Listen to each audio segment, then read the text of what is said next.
know, I think it's time we go from point A to point Z.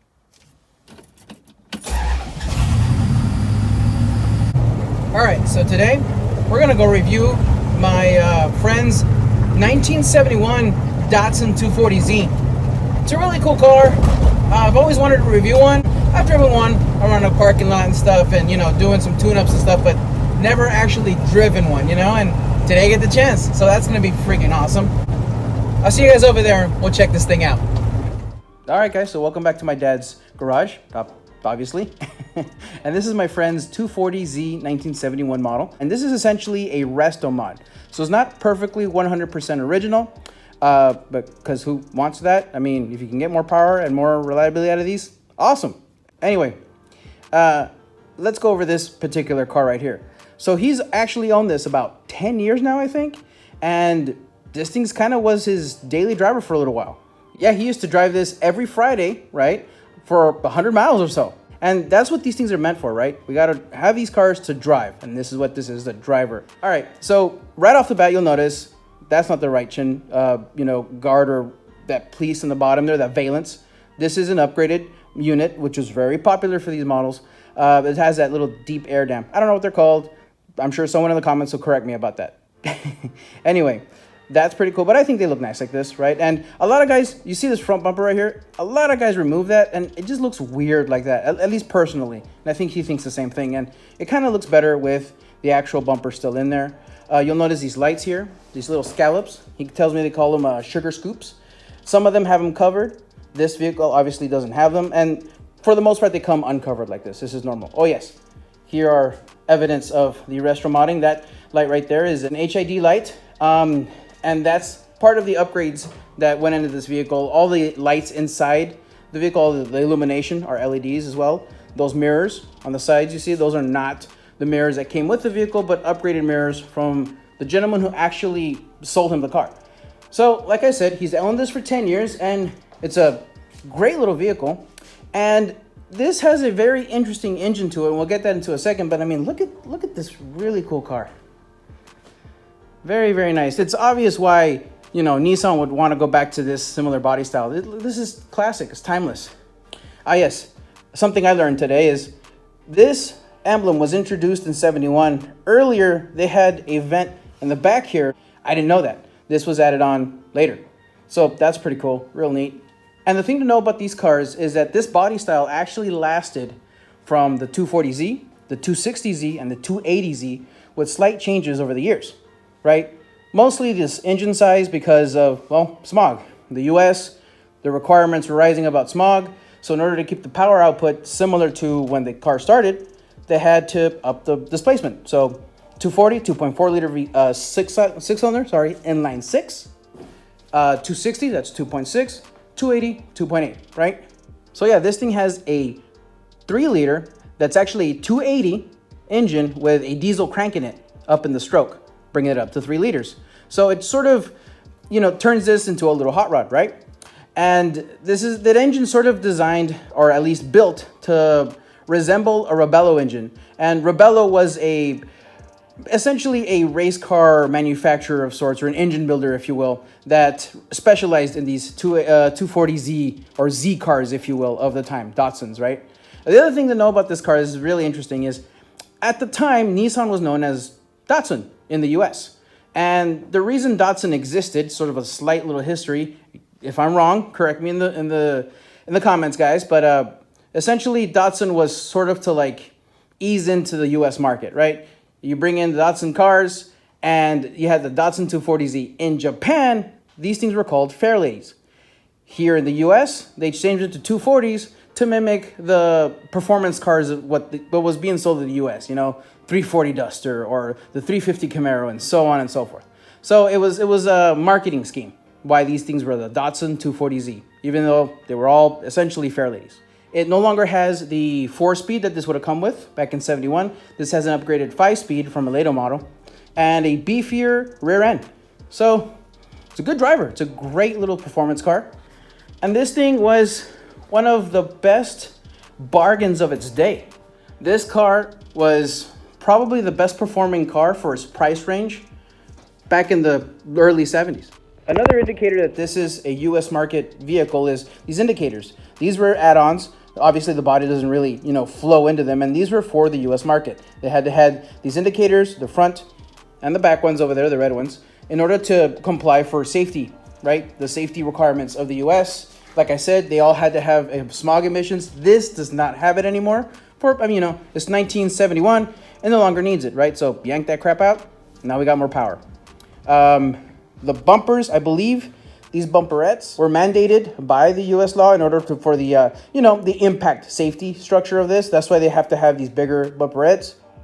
And guys, one of the biggest, differences between the model years is you can tell by the bumpers, they start getting larger and longer and further away from the vehicle in order to comply for those mandates, for those safety requirements. I was also told that apparently the earlier ones, the 1970 models, were actually a lighter structure, were not quite as, sturdy, if you will, of a build. So those had issues with warping and twisting and even rusting, right? So they got a little better. They basically evolved over the years.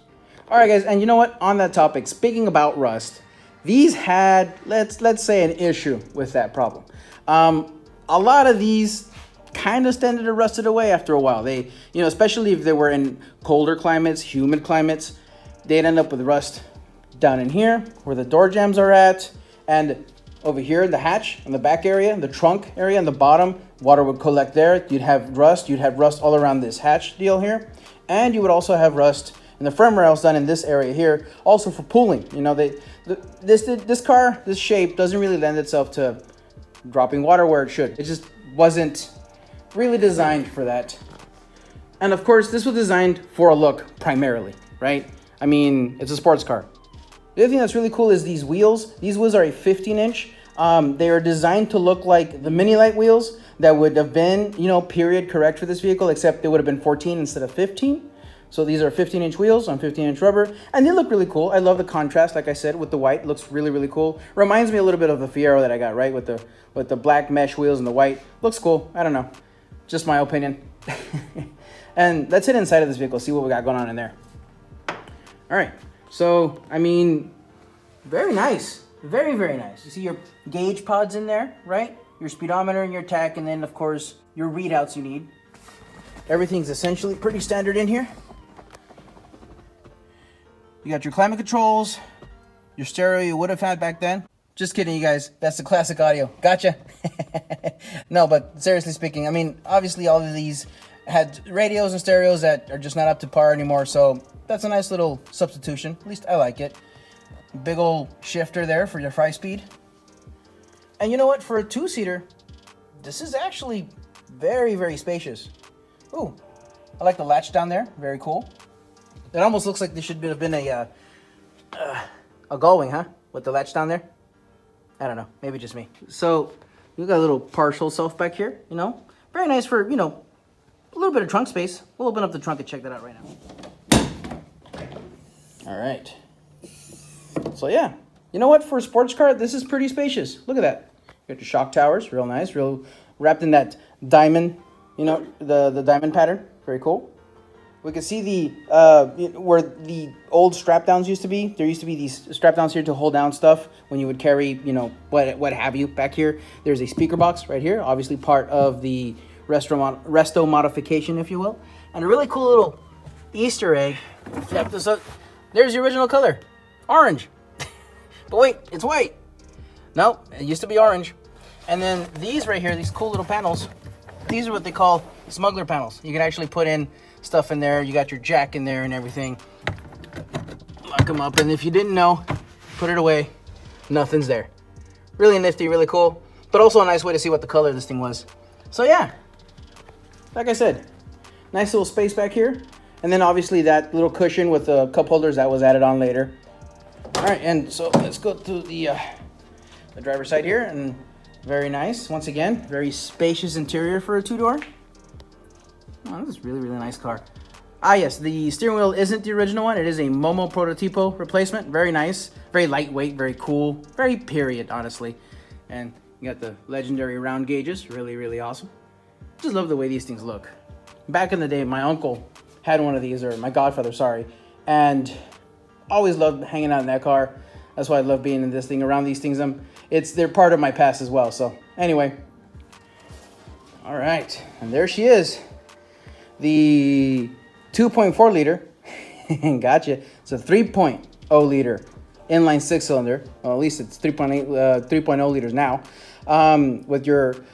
These would have been SU carburetors. I think that's still what it is. Yep, SU carburetors that most of these came with. And so let's talk about this engine, Rebello, right? Or at least Rebello Tribute engine. This is actually just a stroked out 2.8 liter. It's kind of what this is.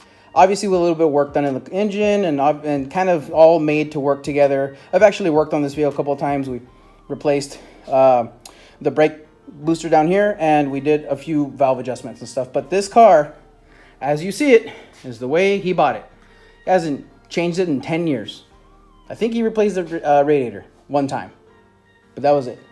Other than that, this is what you get. And man, is this thing reliable. Torquey, super torquey. I mean, there's a reason why they went with this engine. Kind of a nice little famous tidbit about these motors is, I guess there were a Mercedes design that Datsun borrowed to use in their vehicles. And it worked. It worked well. These things are really cool. They are a L shape or an L combustion shape, so meaning there's no crossflow, right? You would have the exhaust on the other side, a normal engine with your intakes on one side. This exhaust and intake is on both sides. You see the exhaust right there. So, but either way, this thing runs perfect. I've had the pleasure of driving it a couple of times. Really cool car. And yeah, I think it looks really cool. And I like the black top look. That looks a little more sporty in my opinion. Again, we see the orange, right, peeking through, the original orange color. And of course, it isn't a race engine unless it's got an orange air cleaner. Yes, that indicates power. The other thing that's pretty cool about this engine bay is these little panels. You can see one here, you see one over there. These are service little panels. And in here, got some fluids. I think this is a windshield washer fluid right here. And something else, I believe that's for the clutch, or the master cylinder for the clutch. And over there, we got contacts for the battery. Ah, yes. It now runs on this MSD ignition system, so we got all that. And real quick, let's go on this side. Oil changes are awesome on this because it's all right here. Remember I told you everything's on that side? Well, you got to change the oil filters right there. Spark plug changes right here. It's all simple to deal with. Even the alternator right there. Yeah, I know the radiator hose is there, but if you need to get back to the wires, no problem. Anyway, oh, and of course, starter. But yeah, let's take this for a drive and see how she rolls.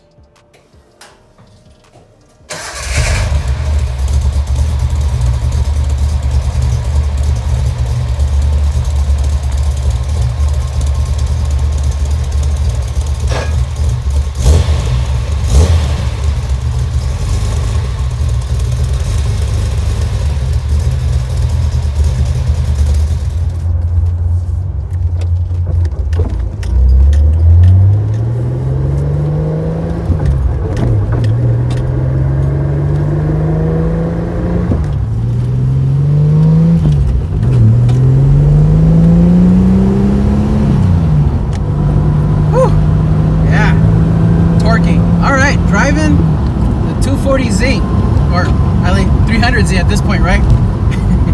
Man, what a torquey engine this thing is. Built right. One thing I didn't mention about this engine, it has been up-cammed, so it's got a stronger, beefier cam, as you could probably have heard when we were driving out of the driveway there. Man, what an awesome little car. And man, does this handle. For its age, it's very, very nice. I mean, obviously it's an older vehicle, but driving it, you really wouldn't notice, aside from the obvious smells and crunches and so on and so forth. But the feel of this vehicle is so visceral, so cool, and not like the Fiero at all that I have. Not like the other 300ZX that I drove. This is different. So much low-end torque, it's unbelievable. It feels almost like a V8, honestly, that kind of level of torque. It's hard to describe, but it's very fun. I'm in top gear right now, and this thing, it pulls real good. Wow.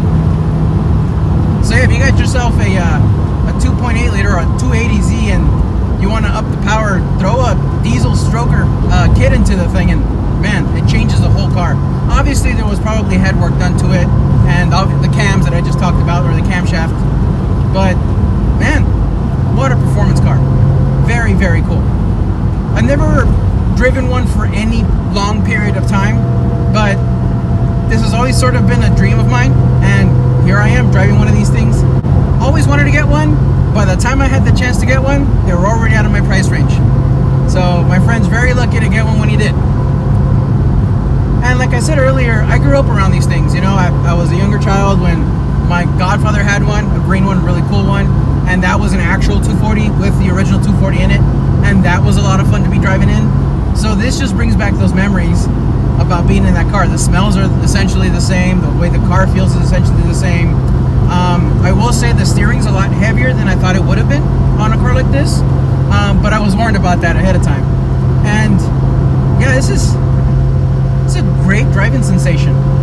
You guys get a chance, get one. It's really, really cool.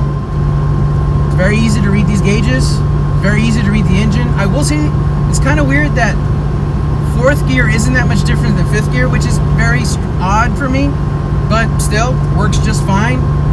And it does have, I was told this thing has a lighter flywheel to it, so engaging first and second, it's kind of strange, but once you get going, it's fine. I mean, just leave it in top gear and just go, right? But yeah, this is a great, great car. I mean, I could just, Jesus, that is a lot of torque. For something that's only 3 liters, that, I'm impressed. Very, very nice. And that's the cool thing about this car is, from its inception, from when it came out, it wasn't like an economy vehicle that got turned into a sports car. The common theme about that is, I'll relate it back to the Fiero, that originally was an economy vehicle that got turned into a sports car eventually. This was a sports car from the get-go. It was always a sports car, even if it was made by Datsun.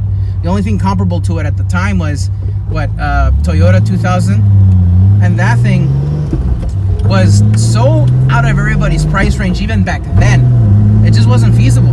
This was an affordable car, and it was comparable to like a Jaguar E-Type. And sure enough, it did the job. It performed well. It was reliable with its Datsun Mercedes-inspired 6-cylinder, and yeah, I mean, it was a winning recipe. There's a reason why these things were, you know, champions in the racetrack. They were used a lot for racing. They still are in some aspects, and I'm so glad that I got to review this thing. It's so cool.